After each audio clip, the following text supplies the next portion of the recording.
This is a podcast from Torfaen Voluntary Alliance. Hello, I'm Patrick Downs. Welcome to Word from the Third, where we'll be taking a look at all the big stories and news from the third sector here in Torfaen.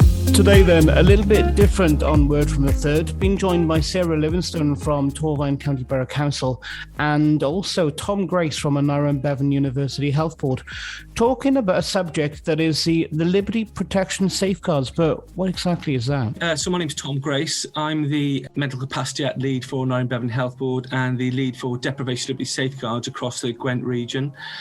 So Liberty Protection Safeguards, this is a new legal framework which is going to be introduced by the English and Welsh government, so the UK government. It's coming in because it's an amendment to the current Mental Capacity Act. The aim of the Liberty Protection Safeguards is to support vulnerable people who lack capacity to consent to their care, where those care arrangements also add up to a deprivation of their liberty. So it's a legal framework that protects people's human rights under Article 5 of the European Convention on Human Rights. So what is the Mental Capacity Act? It's a really important piece of legislation. So it's connected between, what we mean by when people are supported to consent to any care or treatment that is being planned for them, or when people are being asked to make decisions around their care or treatment. So the Mental Capacity Act does several things really. So it provides a framework to make sure that people are supported to make decisions, important decisions about their care or treatment.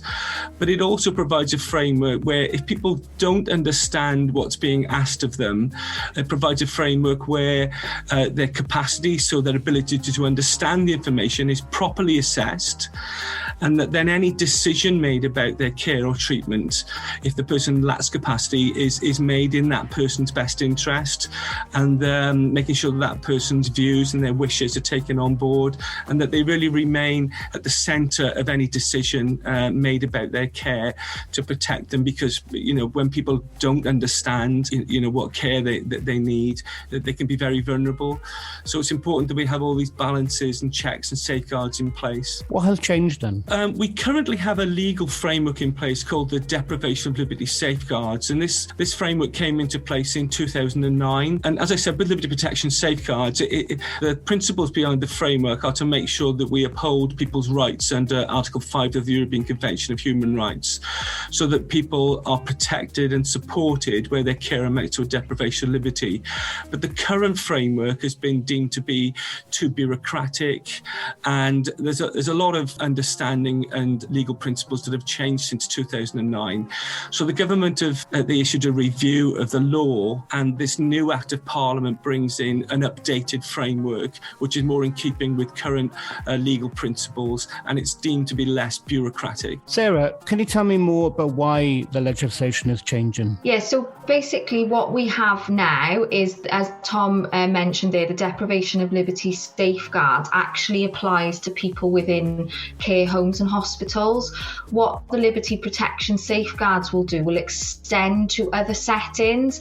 As Tom mentioned there, when the government reviewed this framework, it was found that there's a lot more people within the community and within other settings that are actually deprived of their liberty with regards to the arrangements for their care or treatment.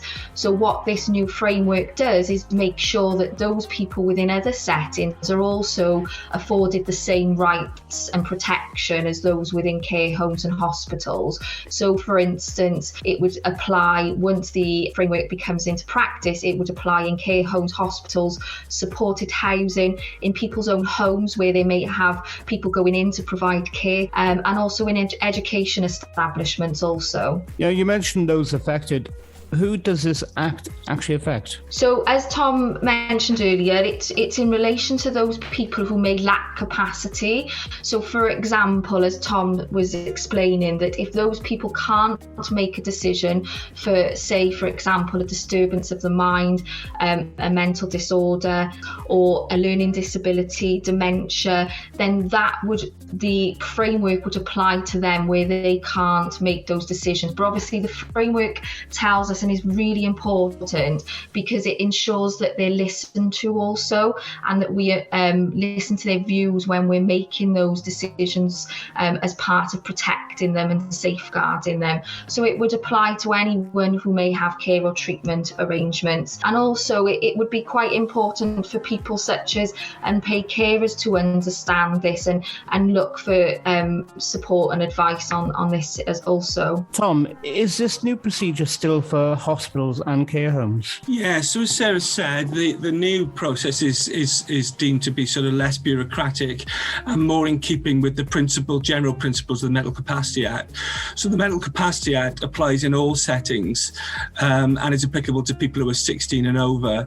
So it will apply in care homes, hospitals, as Sarah said, it extends into community settings, and it's really in relation to protecting people who lack capacity to consent to their care arrangements, where those care arrangements also add up to a deprivation of the person's liberty. Not that, that the person is being deprived of their liberty in an unreasonable way, but it's been assessed to be necessary and in that person's best interest to keep them safe.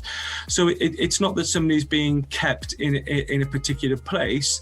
I mean, the person's care and treatment, will be designed to empower them, to allow them to live as full a life as possible, So the aim of the legislation is to support and empower people as well at the same time in equal measures. Who would be responsible then for these legal mentions? What body would be responsible for them? It really depends on who is commissioning and making those care arrangements. So, for example, if a local authority has commissioned care for somebody to now live in a care home, say, for example, the local authority would be responsible.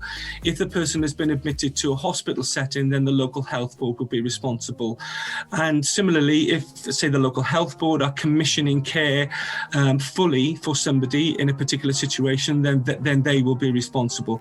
So the responsibility will be on local health boards and local authorities. Now, to Sarah, how do you view this change? So I see the change as a positive way of ensuring that everyone, as Tom mentioned earlier, equal measure, ensuring that no matter what setting that you have care or support provided in, you are also afforded those same rights and protection as anyone else who may be in a care home and hospital. So it's about aligning our current legislation, our current practices with one another to ensure that, as I say, everyone has that same protection and safeguards in place. So what's going to be next? We're currently waiting on code of practice, which will give us a lot more information of how this will be applied within practice and tell people such as local authorities, health boards, how that they may need to follow the framework to support and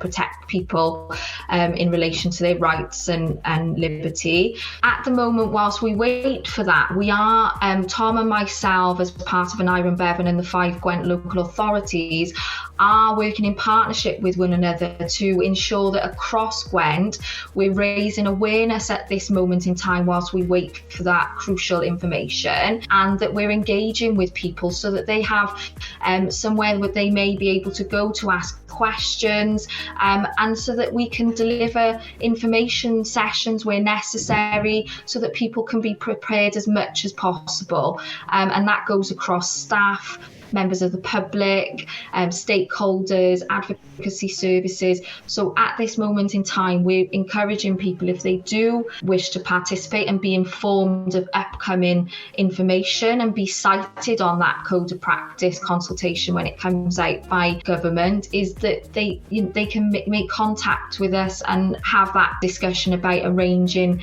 any potential information that they might feel is appropriate to them. So Tom, can you offer any advice for anybody in the public who may be concerned about this? Yeah, of course. Yeah. I mean, I think any change in legislation is obviously a matter of concern, especially where, as Sarah said, we're in a situation where we're waiting for a draft code of practice to further inform us. For staff and stakeholders, the most important thing is that we continue to recognise that the current legal framework in place, the Deprivation Liberty Safeguards and the wider Mental Capacity Act, still apply.